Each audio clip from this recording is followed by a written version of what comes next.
Udah belajar belum hari ini? Siap, Bu. Bagus. Nah, di antara kalian ada nggak nih yang udah baca buku semalam? Nah, berarti udah tahu dong ini mau belajar apa ya? Kira-kira mau belajar apa hari ini? Pembiasan cahaya, Bu. Oke, betul sekali, pembiasan cahaya ya. Nah, ini ibu mau menggambar sesuatu, perhatikan baik-baik ya.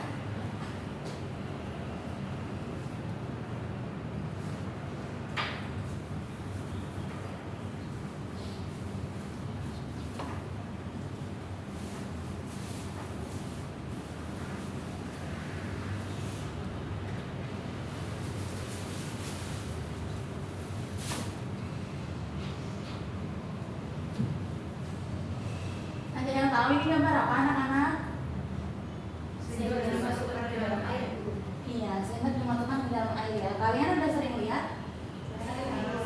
Ya, nah jadi kita lihat di sini itu sendoknya kenapa ini? Terlihat patah. Iya, terlihat patah ya. Nah, kira-kira ini kenapa yang bisa terjadi? Nah, ibu ingin kalian memberikan pertanyaan kritis mengenai fenomena yang sering kita jumpai dalam sehari-hari ini. Nah, coba siapa yang mau bertanya? Silahkan angkat tangan. Oke, silakan Jimmy. Kenapa sendoknya itu kelihatan patah ya? Padahal kan aslinya sendoknya nggak patah. Nah, oke, ini saya catat ya. Nomor 1, mengapa sendok kelihatan patah? Sendok terlihat patah. Oke, ada lagi yang mau bertanya? Saya, Bu. Oke, silakan tadinya. Patahannya itu sebenarnya karena airnya atau karena kacanya ya, Bu? Oke, berarti apa pengaruh fenomena itu?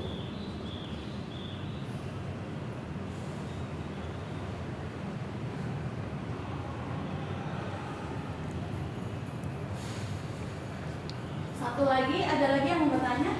Silakan. Saya Bu. Ya, silakan Mbak Vera. Sendoknya itu terlihat patah atau mungkin karena cahayanya yang berubah arah. Tapi mengapa bisa begitu ya? Oke, berarti apa hubungannya dengan cahaya ya?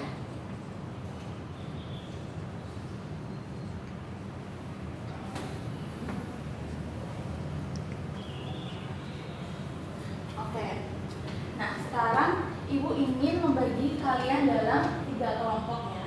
Nah, kelompok yang pertama 2 orang, ada Mbak Azza sama Mbak Cindy. Kemudian kelompok kedua ada Mbak Suci, Mbak Bella sama Mbak Hodi. Kelompok 3 ada Mbak Maulika, Denia sama Nova. Oke, nanti masing-masing kelompok 1 menjawab pertanyaan yang pertama, kelompok 2 menjawab pertanyaan yang kedua, kemudian kelompok 3 menjawab pertanyaan yang ketiga. Silahkan kalian berdiskusi dulu. Jangan lupa dicatat pertanyaannya ya. Dibuat di buku tulis.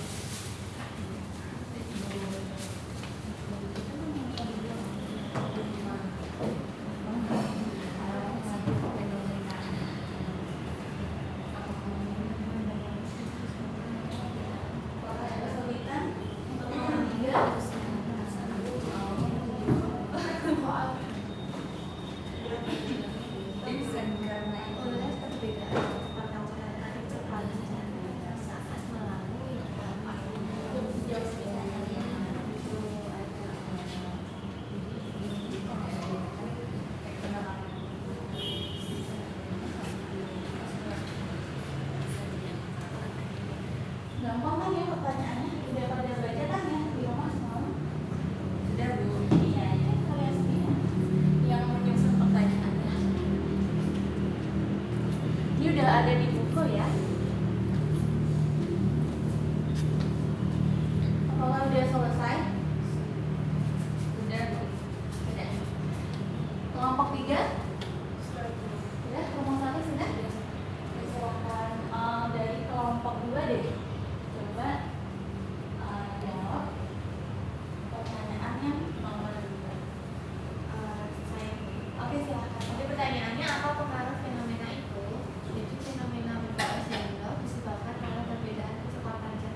dari buku referensi yang kan bahwa sendok tampak patah karena adanya pembiasan cahaya.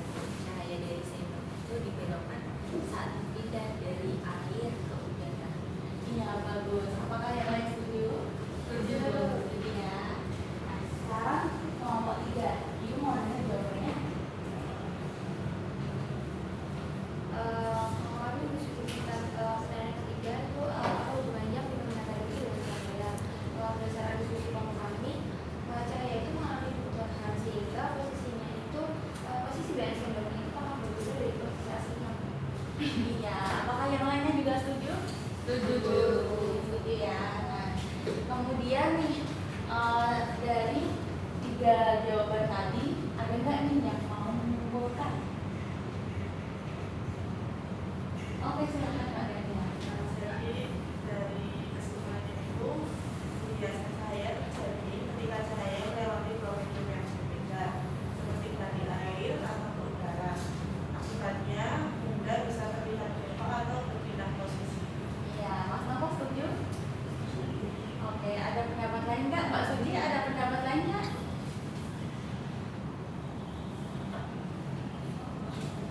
Setuju dan tidak ada pendapat. Nah, sekarang Ibu mau salah satu dari kalian menyimpulkan apa sih itu pembiasan cahaya? Saya bisa. Oke, silahkan. Jadi pembiasan cahaya itu terjadi karena berubah arah. Karena cahaya berubah arah saat masuk dari satu medium ke medium yang lain, misalnya dari air ke udara. Karena itu benda yang ada di dalam air bisa kelihatan seperti bergeser atau bengkok, padahal sebenarnya tidak berpindah tempat. Oke, apakah yang lain setuju? Setuju. Mbak Cini setuju? Setuju. Apa Mbak Cini mau mengulangi? Bisa mengulangi? Jadi menurut pendapat saya pembiasan cahaya itu terjadi ketika suatu objek itu menembus dua zat yang berbeda. Iya, nah jadi kalian betul sekali ya, kalian sudah